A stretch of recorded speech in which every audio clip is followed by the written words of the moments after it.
Life insurance is only for poor people? What? Come on, man. I recently got this comment here. This guy's saying, I am wealthy. I have no life insurance. Life insurance is for poor people.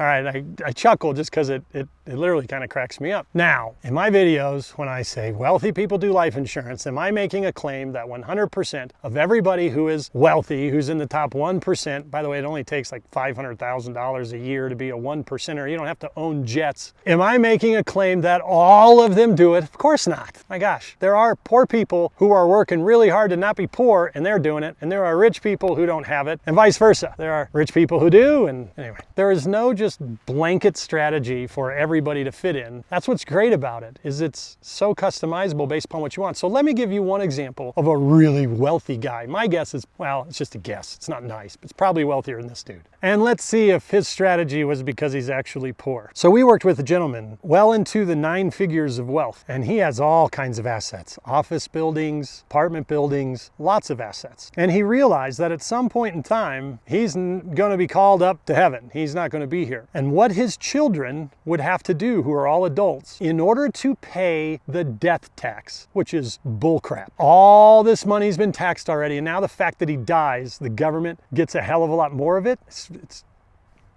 It's absurd. But in order to pay the death tax, which will be exorbitant, what will his kids have to do in order to pay the tax? They would be absolutely required to sell some of the assets that dad has worked so hard to build and develop and buy just to pay the tax bill. So what did Pop do? Pop spent 7 figures in annual premium to buy a large death benefit so that when he passes, the kids have the tax-free money from the life insurance that can pay the death tax, and then they don't have to sell any of the assets whatsoever, so they could keep this huge family portfolio and the income that generates from it in perpetuity until they deal with it when it's time to pass it on to their kids. So according to this guy, it's only for poor people. Here's what he would be basically suggesting, is that this rich guy who's wealthy, 9 figures. Now, someone else might say, don't leave anything for your kids. Well, that's fine. That's what that person wants. This guy wants to carry on a legacy for his children and grandchildren, and it'll happen even further than that. That's what he wanted. So what this guy who made this comment is telling him to do, or says to everybody else, it's for poor people, is basically telling him, yeah, dude, just leave it for your kids to deal with and figure out. It's for poor people. You don't need any life insurance. That's stupid. So when their dad dies, they would then have to decide which big asset to sell just to pay off Uncle Sam. That's crap. That's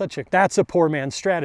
And that's the beauty of what insurance can be for all walks, for those that are developing and growing and those that have built a ton but just need some tweaks. So if you find this valuable, please like it, please share it, and please leave a comment. Don't forget to go to financialcaffeine.com. I have an audio book for you on exactly what we do and how we do it and how it relates to you, as well as if you don't want to listen to it that way and you want a video, I've got a video called The Napkin Method. You could watch me draw it out on a whiteboard. And then if you want to get directly to me, you can go to financialcaffeine.com/survey. A couple questions, you can get on my calendar. Don't forget, God loves you. He thinks you're special, more than both you and I can even understand. And all he wants you to do is love him back. So be joyous, be grateful, be blessed. Have a good day.